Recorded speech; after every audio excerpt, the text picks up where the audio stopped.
On this episode of the podcast, we talked to Jacob Greig from Liftango. Jacob originates from Australia, where his company is based, but now he's hanging out in the Bay Area. I met him a few years ago when he was visiting Columbus. I wanted Jacob to be the first guest on the podcast because others might perceive us as competitors. We do similar things with our software. But Jacob and I have always found that there's so much opportunity in mobility that it's much better for us to think about this as partners. I'd encourage everybody working in mobility to find ways to be sharing knowledge. And I think in a lot of ways it's happening. But in the private sector, sometimes there's a belief that the proprietary things we are doing cannot be shared. But the reality is that creates a lot of stagnation of progress. We should be open sourcing our ideas. We should be open sourcing our education, and we should be working together to create progress so that we can get to a world where everyone is a passenger. But before we get there, we have to figure out who is going to own the vehicles in the future. I've received this question thousands of times. Who owns the vehicle? Automakers today don't want to own vehicles. Investors in software companies don't want to see you owning vehicles. But autonomous vehicles are not going to be owned by individuals. And shared mobility models have struggled when companies own very large fleets. So it's a question that has to be answered for us to make progress in mobility. I believe transit agencies and cities are in a unique position to be the owners and operators of a shared vehicle co-op. So Jacob and I talk about this idea in the podcast. This is my very first conversation, so please be gentle, but would love your feedback. Takes us a little bit to get into it, but we really catch our stride about halfway through. And overall, I think we talk about some really important topics that have the potential to improve the quality of life, especially for residents of a city that today do not have car ownership. All right, this is episode 1 of the Commute podcast. My name is Ryan McManus. I'm your host, and I'm joined today by Jacob Greig with Liftango. They are a demand response mobility software company, and really excited to have Jacob here with me. Jacob, thanks for joining. Pleasure, Ryan. Great to be here in your first episode. I feel somewhat privileged. I guess it can only go up from here. So. Well, you were always one of my favorite people in mobility that I've ever met, and I thought this would be a great first discussion. And the project that we did together, what was it, almost a year ago now, for the Ford City One competition, I thought was going to be a really interesting discussion. Yeah, sounds great. No, I think it's really good. I think that was, something that we think could create a model for so many communities, bringing together kind of the best bits of corporate transit and linking it with community transit as well. So quite exciting. So I guess, Ryan, I should probably tell everyone a little bit about Liftango, and then we can get into that. So yeah, I want to hear about like some of the different places in the world that you're running and like some of the different use cases that you guys are working on. Yeah, absolutely. So we started in Australia. That's where it all started off, and that's where our core team is. But over the last 4 years, we've expanded. We now have services running in New Zealand, England, Sweden. We're about to launch in Serbia, Croatia, Romania, and Italy. So we're really starting to learn about the different cultures and regulations and requirements in those different countries. And then, myself heading up our Americas division based in California. So we've got a few projects now running in the US and an office up in Canada. So I guess we're really starting to expand across the globe. That's sort of our plan, and with our 2 major products being our dynamic carpooling product, which we offer to large organisations to help their people very easily and safely carpool with each other, and then our demand responsive bus technology, which is really helping bus services, particularly for public transit agencies, to run in a demand responsive way. I guess that the user cases that we're seeing at the moment with COVID, it's been amazing to see the different ways that communities are responding. We've seen a really increased interest in demand responsive technologies for buses, because I think the whole way of running buses has been in a state of change anyway, but this has accelerated it. And then on the carpool side, we're seeing real differences across the world, but essentially as we're seeing communities that are starting to come out of COVID, as was happening in Europe, I guess, up until sort of this week, as those essential workers need to get back to work, they're seeing that, public transit isn't their first choice. It's not as safe perception-wise or reality-wise, or not as available as it once was. And suddenly carpooling is seen as the sort of next safest option. So yeah, it's been quite interesting to see the way in which different communities are responding to this challenge from a mobility point of view. So we're recording this. It's November 3rd, 2020, election day. Yeah. I still feel like very much the world is on lockdown. What are you seeing in different parts of the world? Like, is certain continents more developing? What do you guys see? Yeah, so it's really it's constantly changing, and very different, and it's interesting. We've been working with a very large global employer, and they have employees in almost every country, all the sort of the major countries, and it's been really interesting. They've been running almost weekly scenarios globally, and they have people everywhere from China all the way through. So they've been reacting to what's happening in China, which is often seen as sort of being at the pointy end of this, and then seeing as that flows through the different countries. And I guess to contrast a few areas, so you've got people we work with in Australia where the impact has been somewhat minimal. One of our states locked down very severely as they had quite a significant outbreak of COVID, but then the others have had very, very low rates. So even within the country, it's affected them in different ways. And then you have parts of Europe where the effect has been fairly minimal, and people have returned to work far quicker, and then others where it's been quite extreme. But it's just been really interesting as it's reflected the differences that existed in our working and travel patterns before COVID. So, in parts of Europe where people have car ownership isn't high and people have been generally taking public transit, the effect's been really major for them because public transit was either severely reduced or stopped, or they didn't feel safe. And the employer we were working with, they estimated that the time taken to get to work could triple for some people without public transit. And so suddenly they're looking at, well, what do we do now? Because people don't have a vehicle. And then you have places in the US, like US and Australia, where as they've returned to work, it's just been a real return to the car because that was what we were using quite often before.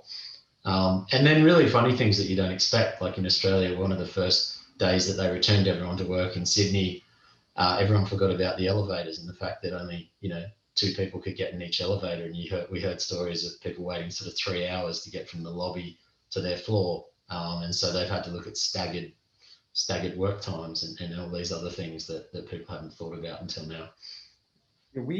I get the question a lot about like how many people can really share a ride anymore? Like, people want to do it? And I think, in countries where car ownership is the standard, that has been the default and continue to use a car. We serve a lot of people on the lower income side, right? And choosing a car or sharing a car isn't something that they have the option to do. We've continued to run throughout COVID, moving essential workers. That was like a big thing we did. And so while you've got one segment of the workforce that's not going at all, the people that needed transportation through this entire thing were the kind of those who earned the least and needed transportation options the most. And I think it really underscores the need for public transit and transportation services and some kind of hybrid of in between. Right? Like you mentioned it earlier, people don't feel comfortable taking the bus. And I always think a lot of people that don't ride the bus don't ride it because they've never ridden it and they have a perception of it being negative. And if they would just try it, they'd see how positive it could. Oh, it's a huge part of it. Yeah. But there's been so many individuals that didn't have an option of anything else other than the transportation that was provided for them, either by their town, their city, or like an employer. Yeah. And, I think, that's the challenge. In a way, it's the same challenge as we had before COVID, but it's probably it's accentuated some of those gaps that we've had. In America, the sad fact has been that there's no other way to put it, really. The only people who are catching the bus are the people that kind of have to. It's not been seen as a mode of choice. In general, public transit, particularly on buses, ridership has declined gradually over the last 5 years or stayed relatively flat. In fact, really, if you look at the numbers, the only significant change that has happened in the way that people get to work up until COVID over the last 5 years in the US is that people have started to use Uber and Lyft. That's really the only mode that's made in any way a sort of shift in behavior. But now with COVID, probably the greatest shift that we're seeing is that there's a large amount of people who are now able to probably work from home for the majority. But then again, as you said, this compounds it even more because the people who the roles that can't work from home are often those essential workers, are often those roles that, gain a somewhat lower income a lot of the time.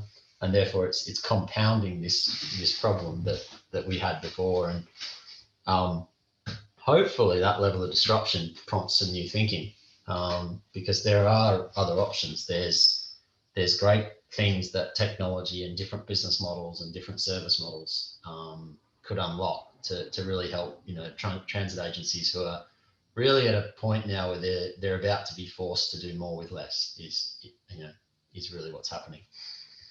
So my family, we've been thinking about like who we interact with, like our circle, right? And who are we comfortable letting into our circle, and how big do we let that circle be?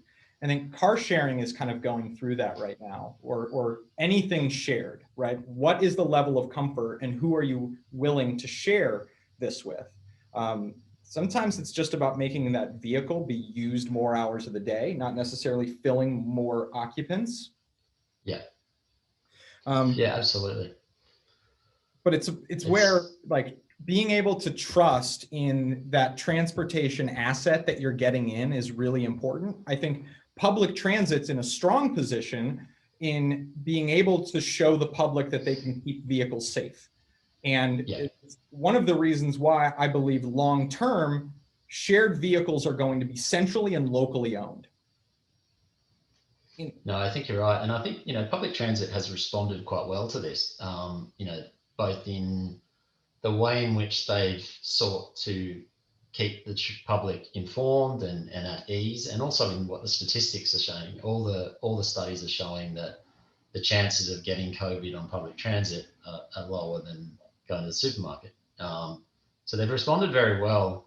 I think some of the things we're seeing is the concept of control is very key, as you said, around how big do I allow my bubble to become. And then also, you will have seen that a lot of the corporates that we've been working with, if they open up to shared mobility, how can they control and trace if there is an outbreak?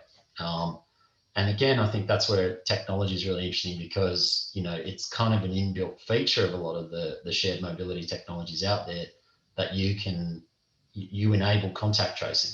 Every single trip that's taken in our carpool app or on our bus platform is tracked. And that those trips and that data can be used as part of an organization's overall sort of contact tracing, if an outbreak occurs.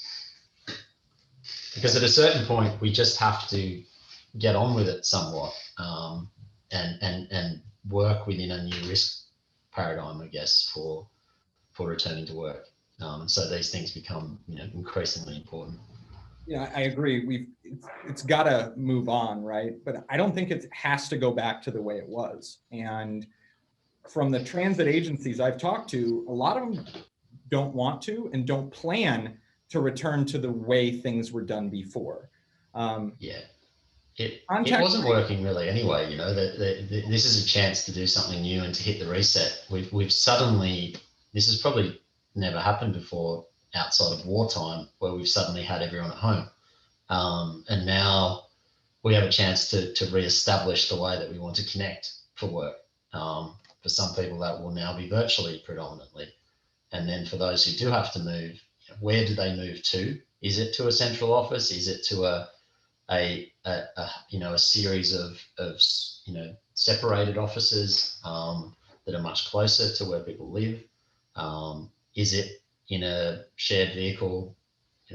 All these things. It's easier to restart with a new behaviour than try and change midstream. So it's kind of a once in a generation or multi-generation opportunity to drive the change that we've wanted for some time.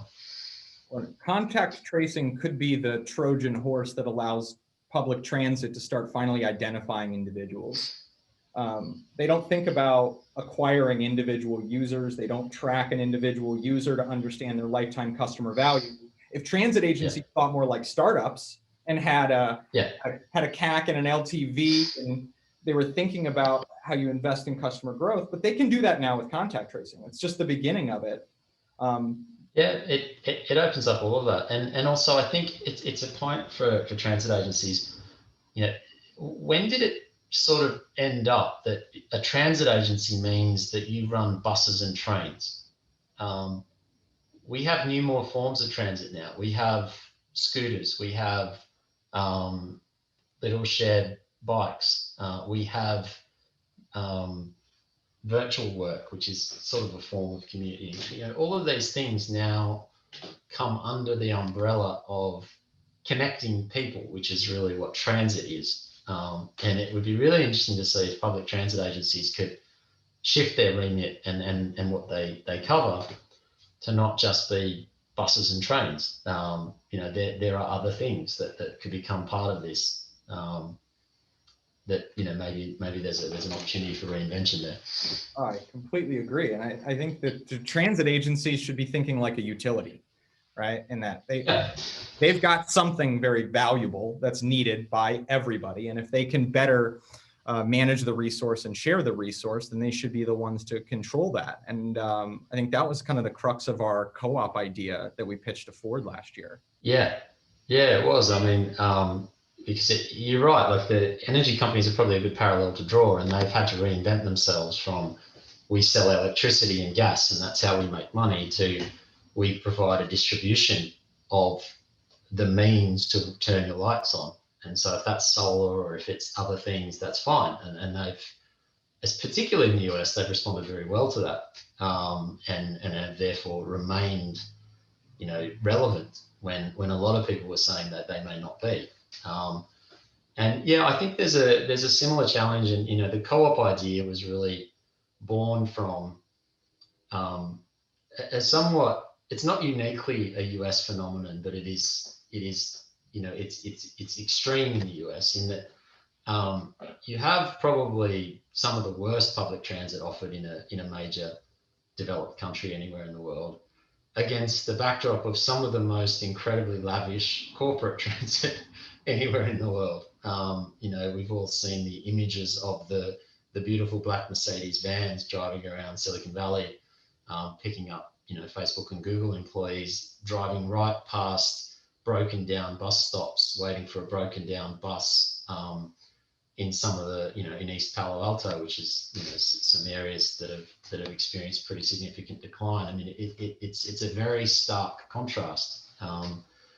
And so, it forces a rethink, and clearly what Ford were looking to do, what the city of Detroit is really looking to do is reinvigorate itself in a really equitable way. And Ford have undertaken, a pretty significant and valuable to the community asset in the Michigan Central Station District. And the undertaking is really, it's covered in a need to do it in an equitable way that protects and enhances the access to services and to the sort of equity within that region. And so, the idea that we looked at, Ryan, was really all of this new energy, investment, money, people is going to come into this area in the form of employment and employees of Ford and then the associated businesses. I think, between 5,000 and 6,000 new bodies and new amounts of energy are coming in. They all need to get there and they need to get around this new facility.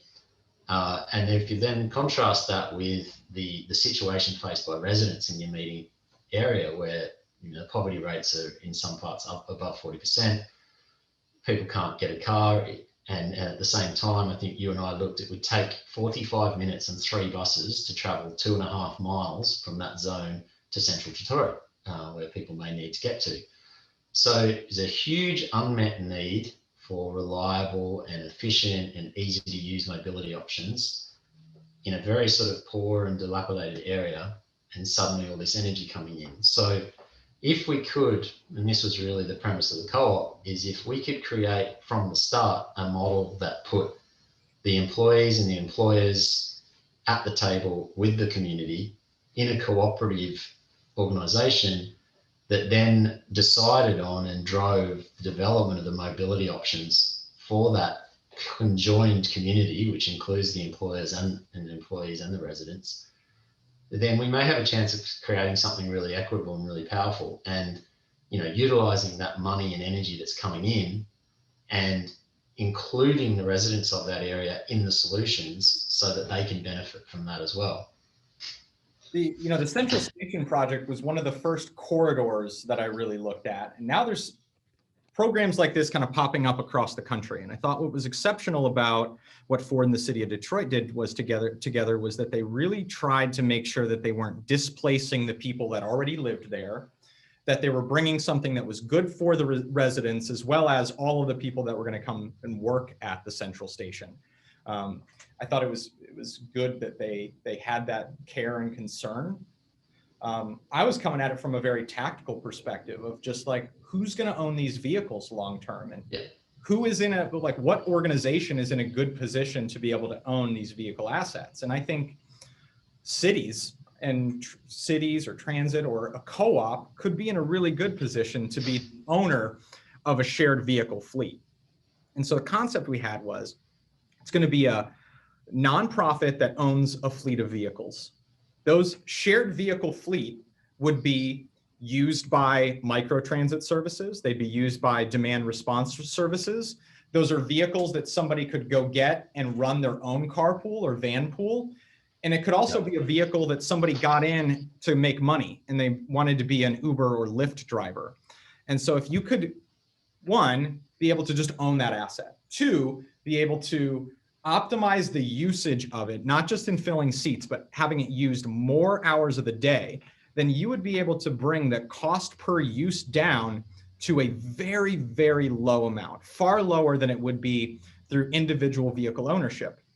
Because if you looked at the number of cars in that area, right, there's enough cars that everybody could have transportation, but it's a poorly utilized asset. It's idle 95% of the time. And so take those cars out of the individual driveway, put them into a shared pool, shared fleet, and then be able to use those for a variety of different modes and have them all work together. And as that produces profits, have those profits go back in to maintain the vehicles, to buy the next new vehicle. And it should be kind of a trust that once funded has the ability to perpetually fund itself.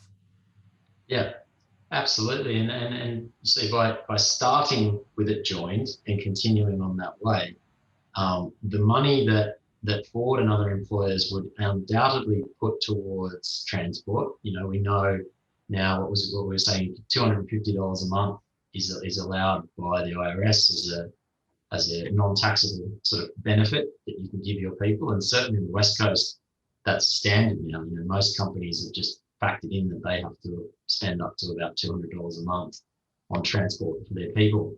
Half that, even if that was being put in, if those major employers were putting $100 a month, and then that was being matched through salary sacrifice by the employees, that adds up to quite a big number really quickly. And if that money is then used to provide services for the residents as well, instead of separately, then the money is flowing around and being used, because the basic usage patterns, we have conversations with shuttle providers or with big employers in the Bay Area who run their own shuttles, and they lament the fact that the shuttles sit idle and do very little for very large parts of the day. They're very, very busy in the morning, and they're very, very busy in the afternoon. Yet they sit around and not do a lot. And what we found when we looked at that zone, magically, the needs of those residents really became apparent through the middle of the day, and they needed to get to the store or get to their doctor's appointments or get around the community through the middle of the day. And so we could have, services that ran and were predominantly servicing employers in the morning and in the afternoon to get them to and from the zone, and then circulating around the zone, the same assets being utilised effectively, serving the residents. So it shows, I think you and I have talked a lot about that, what transport faces at the moment is a connection problem. And it has layers to it, from it's been bad at solving physical connection. So we're really good at capacity driven, build big buses, big trains, fixed route. We've been really poor at connecting suburbs, and the connection problem is there, not a capacity problem. We've struggled. So that's one thing. Then the funding models, the transit agencies, the groups are completely disconnected. I think in the Bay Area alone, there's 37 transit agencies. How can you start to create big thinking? It's just going to cause waste, that level of disconnection. So we think there's a model there where you can start to connect up communities and corporations, which is something America has a long history of doing pretty well, to create really, really good outcomes. So yeah, hopefully it started something that we can then start to explore, because I think particularly in the coming months, this could become increasingly important, because there's a chance that all of these disconnected modes of transport on their own have suddenly become not particularly viable. But if you put them all together and they can start to be flexible in the way that they work, they're very viable, and they're needed. People are hurting right now. I mean, the recovery is going to require transportation. And this could be the type of thing that gets a city back to work. We should just put it out in the universe. We're looking for a city that believes in this and would want to have Liftango and Share Mobility come in and make this happen. I was disappointed. The technology can do it. The platform's there. We can support multiple modes. We know how to link the operators up. It has, so many potentials. As we talked about, with a shared technology platform, you can pull the demand, which means you can then start to pull the supply. And so you can have operators ranging from, big multinational operators, if you want, through to the community sponsors someone in the community to get their license as a driver, provides them with a van, and they tap into the system and they start, running their business. And why couldn't we have those models? I think as you said, the asset ownership, everyone is trying to push the assets at somebody else. And the so-called benefits of economies of scale that we've been supposed to get from these big transport operators has not worked, and it won't.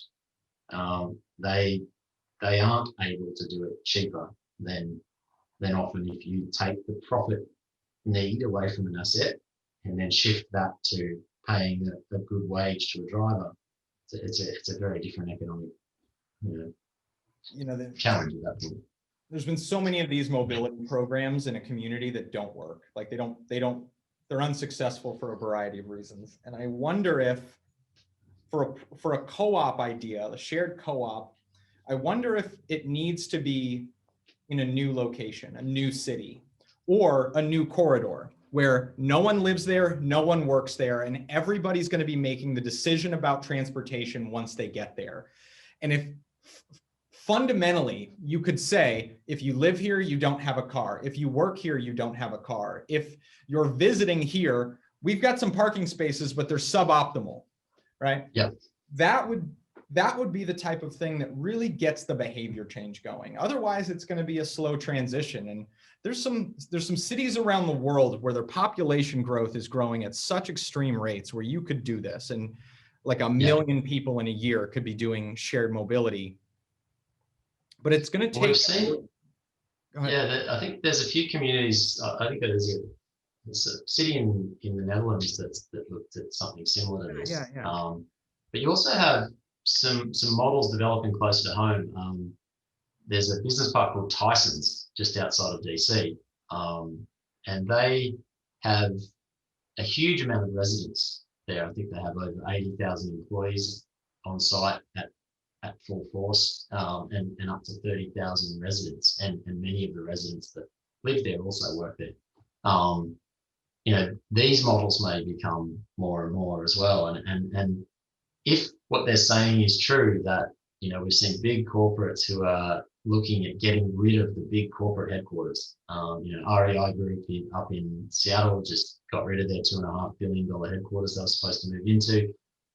Twitter are looking at everyone we hear is looking at their leases and seeing what they can do. If they suddenly move to a distributed office environment where they're putting, small shared workspaces out in communities, that could open up a whole new possibility for car-free types of communities. Yeah, I mean, I imagine somebody, opening up their app one day and being told like, oh, I've got a meeting at this office, my ride's booked, right? And tomorrow I'm going to the airport and that ride's booked, and you're able to start planning all of these trips. So why do you think we didn't win? So you never quite know, but the reason we were given, and it makes sense. I think it was potentially too ambitious for the competition. So I think they were looking, within the realms of that competition for something that could be implemented within a certain time frame and represented a certain level of risk. But the next layer of sort of feedback we were given there, which I think is quite interesting and maybe speaks to where we need to have a bit of courage in the way that we do these things, because clearly what we've done before hasn't worked. So why not try something different? One of the reasons we were given is that it would be too difficult to create alignment and a shared sort of governance and commitment within that community, and that all of those stakeholders could not be brought to get to the table and form agreement.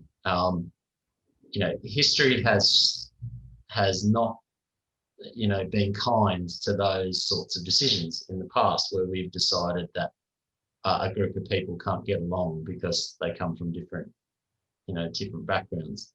I think if society's showing us anything at the moment, that we can't get away from trying to do that. If we don't try to come together, we really never will. And so, if that's the barriers that we're seeing to implementing something like this, I think that probably points to exactly why we should do it. Because if we can overcome what are essentially behavioural barriers, they are not monetary, they are not regulatory, they are not things that are beyond the control of the people who may benefit from this, then it's something we should pursue. Yeah, I agree.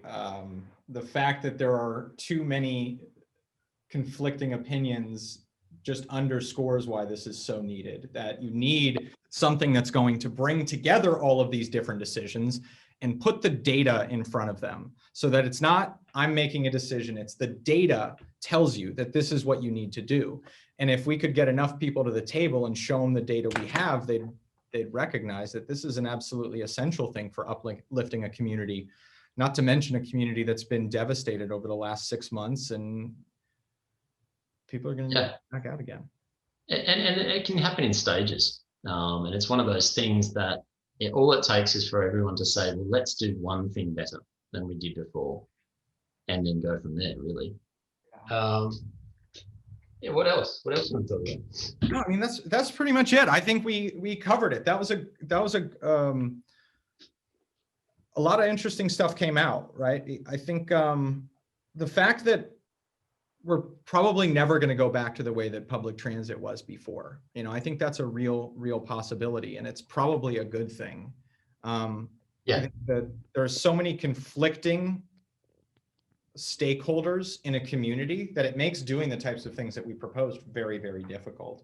So it's going to just take a champion, somebody that can fight through it.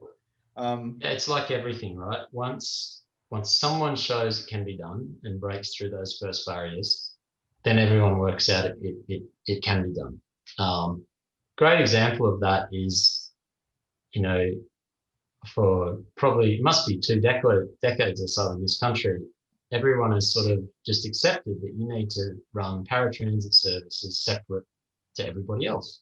And it's been done at exceedingly high expense and created a really poor experience for those people who need paratransit.